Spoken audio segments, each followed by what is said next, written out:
Hey guys, Zane from the Infinite Jukebox here with another quick album review, and today I wanted to talk about the new Brian Eno record, Forever and Ever No More.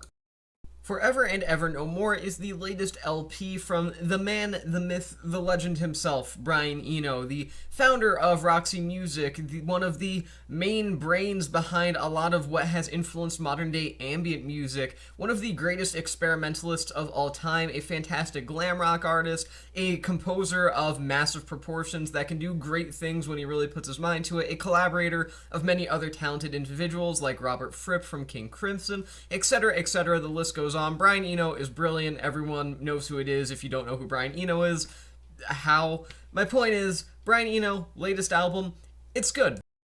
This is one of Eno's albums where he actually provides vocal work, which is something that is definitely polarizing within the Brian Eno fanbase, but it's something that I personally enjoy, as his voice has grown enchanting in a watery and somewhat quivering sort of manner in the way that people like Scott Walker and David Bowie's voices got towards the end of their own respective careers, and that's something that I think adds a lot of power in the moments where Eno does step behind the mic himself.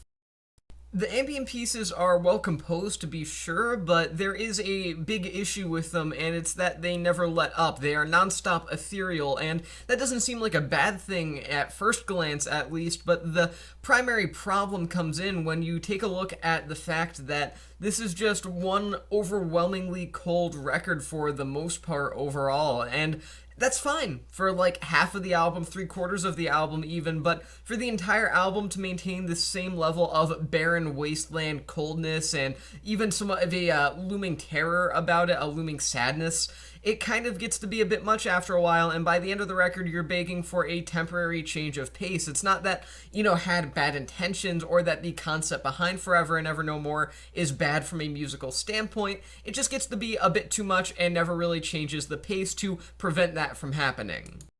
That being said, some of the tracks here, primarily the vocal track, There Were Bells, are some of the best songs that Brian Eno has done in years, if not literal decades. I mean, There Were Bells specifically I absolutely adore, but really, a lot of the work on here is absolutely excellent. It just becomes so unbearingly over the top in terms of how cold it is.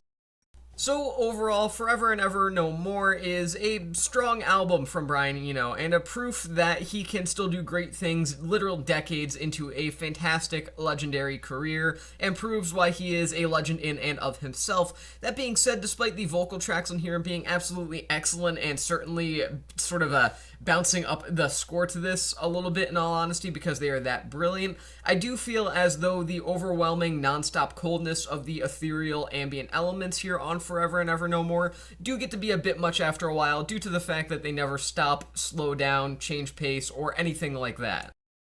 I'm going to give this record 3.5 stars out of 5. And with that being said, that's the end of this review. I have been Zane with the Infinite Jukebox. Thank you for watching, and I will see you guys in the next one.